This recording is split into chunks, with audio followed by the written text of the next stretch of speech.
Talking about my mother. Where is my mother? She's in the kitchen. My mother. She spent so many hours in this kitchen. If she had been paid, she would have been a millionaire. And can she cook? I mean, my mother's not Italian, but she cooks like one. She used to say, "I'm an Italian by ejaculation." Honestly, she announced that in front of all my Mormon friends one day. But that's another story.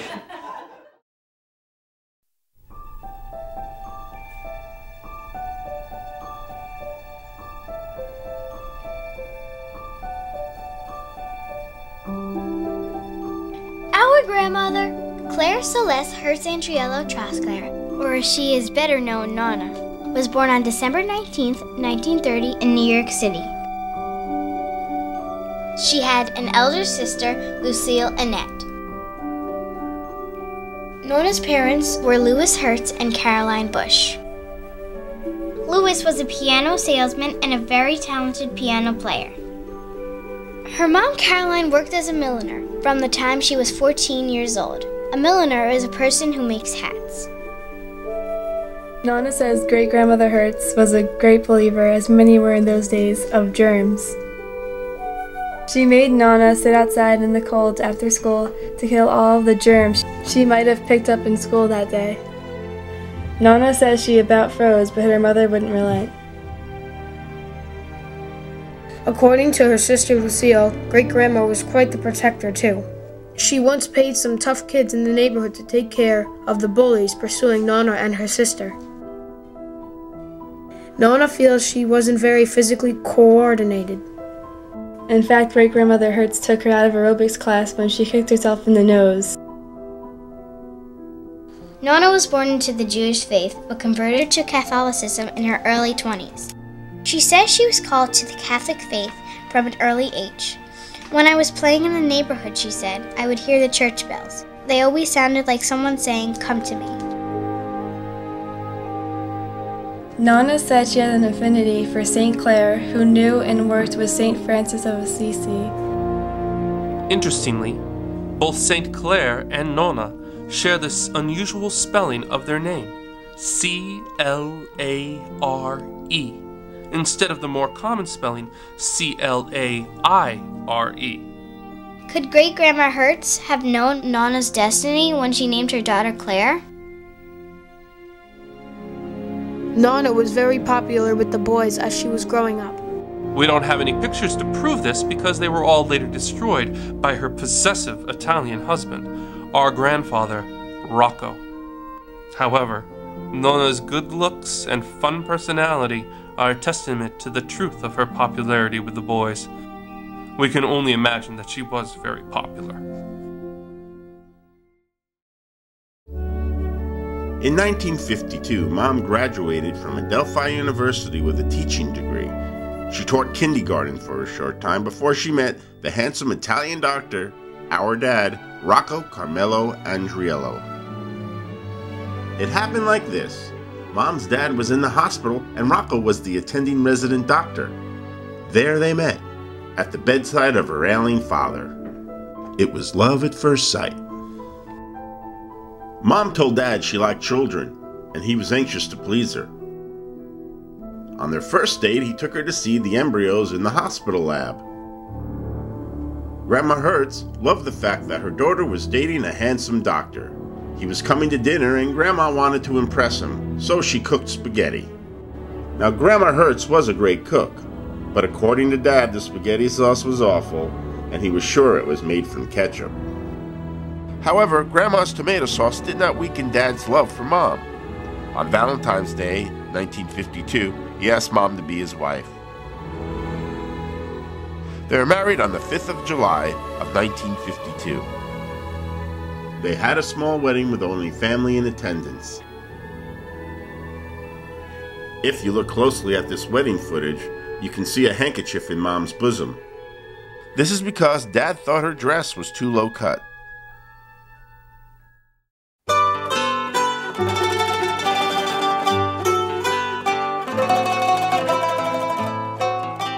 They went to Italy on their honeymoon, where Mom met Dad's family, including his Aunt Peppina and brother Frank. Apparently, Mom got very sick to her stomach from the summer heat, the food she wasn't used to, and yes, the water.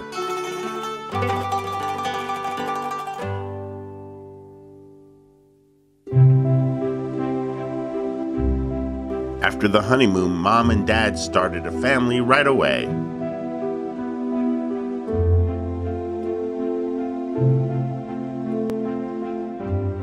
She gave birth to 4 children: Rita, Gregory, me, and Maria. We all remember her good cooking. There was never a night where we didn't sit down to dinner as a family. Mom became a gourmet Italian cook, and I remember her and Dad always arguing about the recipes in the kitchen. I like the cakes that I made. They were delicious. Family and friends ate many delicious meals at our home. My fondest memory was waking up on Sunday mornings to the smell of tomato sauce cooking. And by the way, the macaroni's very good, but not as good as Mrs. Andriello's pasta. Sundays also bring me to Mom's unfailing dedication to going to church. She made sure all her kids got to church every Sunday, even if it meant walking in the snow. Since Dad was usually working on Sundays, we were remembered as the walking family of Glen Cove. Mom took rides when offered, but most of the time she preferred to walk everywhere. Mom was also very active in charitable affairs. We always had a child from the Fresh Air Fund in our house in the summertime. Christmas Eve brings many memories too. When I was 4, we moved on Christmas Eve. I remember as a little girl being worried that Santa Claus wouldn't find me. However, all of Santa's presents were under the tree at our new house when I woke in the morning, thanks to you-know-who.